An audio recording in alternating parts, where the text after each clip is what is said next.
When they judge the stop, it's the rundown, the stop, and the rollback. So I want to make sure I have a lot of rate through here. I can break him down to a walk, move that hip, lope him back off. I'll sit back this time, dare him to run out there, then not stop. Make him keep him guessing and waiting for me. He leaned a little, so I redirected him this way. Oh.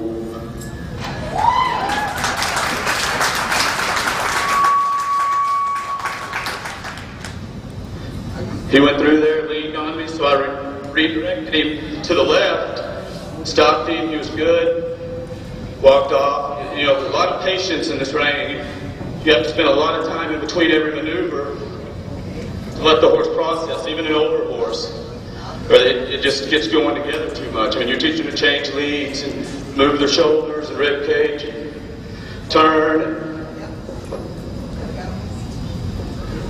And even on these older, I'll go right back to looking for that resistance. I'll find it right now that was in that lead change and when he leaned on me down there before I came down and stopped. So I'm just going to search around here for a little resistance.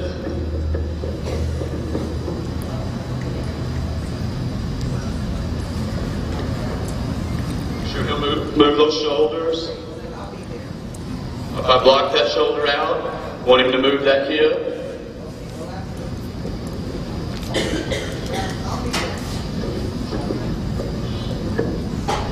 And then let him relax.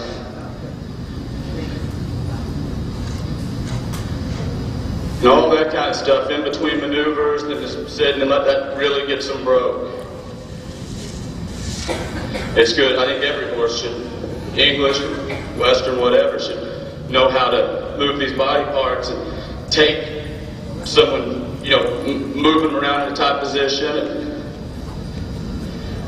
Whoa.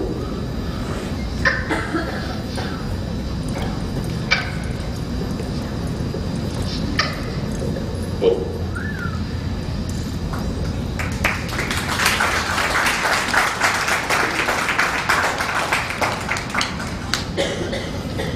After we looked around a little bit, he kind of warmed up and turned a little better. Do you have any questions?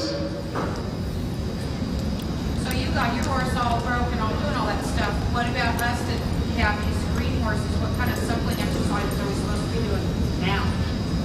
Yeah, that counter trotting, you can take one with 30 days. And, you know, that's a good position because you get them in that position right there. Where you kind of got a trap on, you know, you're about to control two-handed. You got them in a little trap there. When you get that forward motion going up to the bridle, and then they move that hip, release.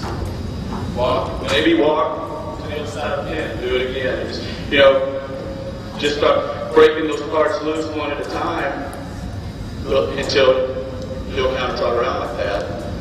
And the side that you know on a young colt, you might walk up to the fence. And just, you know, that'll help start the turnaround. And just put your leg on when he moves over. You know, I'm pretending like he would be one that didn't know how to do it, but I just sit there on the fence, put pressure, and the minute he moves, just release. You know, just start teaching him to move from pressure one part at a time.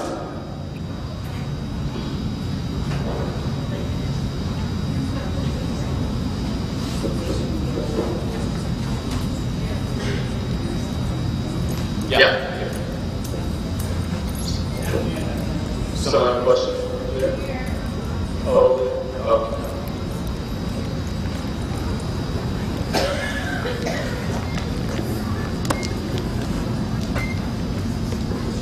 I have a quarter horse skeleton back home that I do Western pleasure with, but he has this reining potential, and I have been working on with it. We got to the point where we're learning our stops. The only problem is before I run down, he hesitates to pull away and stops.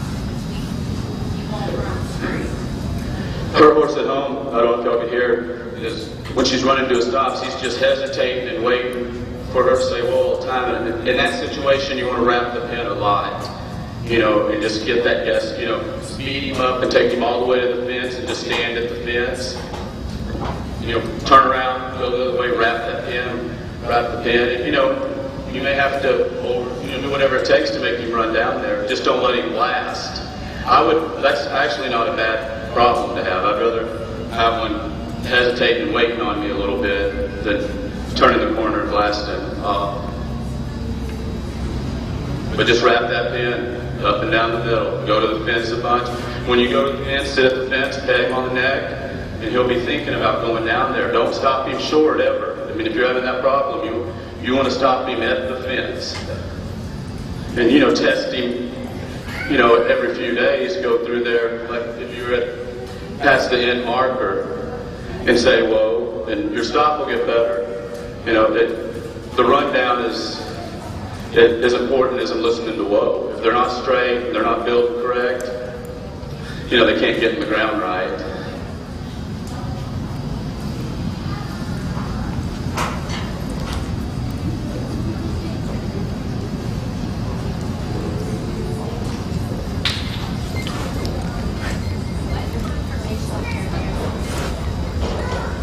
Confirmation. Well, God, there's so many different horses. It takes, for a reining horse, I've had some big, tall horses that run down there and stop you.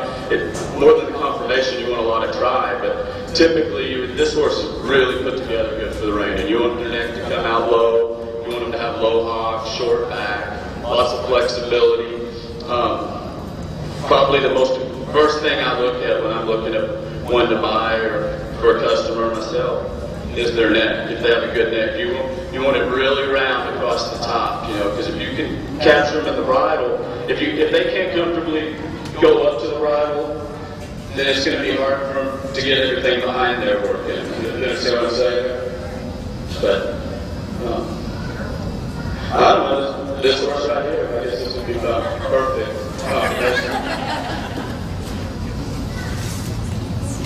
Now, he has been reining for, he's 8. So, when we started, he was 4. 4. We started before, he's 8 now, so, yeah. I always say it's about 1.5 years to get one finished.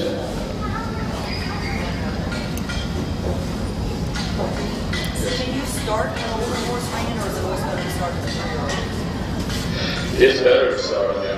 4-year-old's fine, especially these like 6, 7, 8. Don't go back and start trying to rein them in. Well, if you have a pleasure horse, the young lady there, she said she had a pleasure horse, and then she wanted to start doing the reining, started going that direction. If you have a good horse that can handle it, and shows the talent, and wants to stop and be quiet, I mean, that's. A lot of people think, boy, I want something with a lot of energy and a lot of go for the rein. That's exactly the opposite. You want them really mellow. Like when I first started turning this horse today, he was like just turning around. That's how I want him to be daily. And then before I go on the pin, obviously I'll spark him up a little bit. But gosh, I've had some. We've started at 7, 8 that became good non-pro horses. Most of the time we're starting them too early anyway. Like in the quarter horse, we got to start them as long yearlings.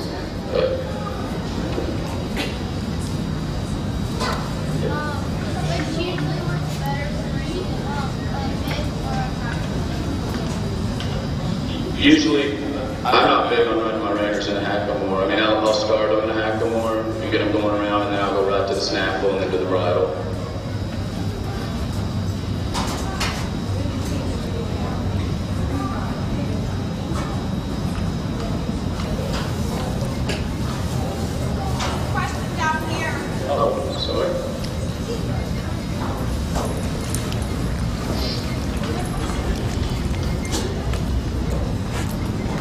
Yes, ma'am.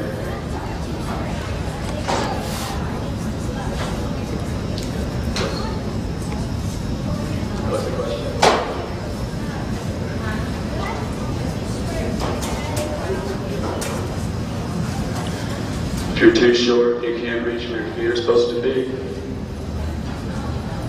Well, we might need to work on your saddle a little bit. Get those stirrups where they'll get high enough.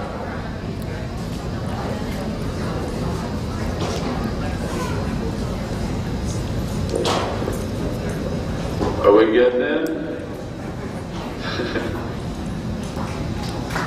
All right, thank y'all.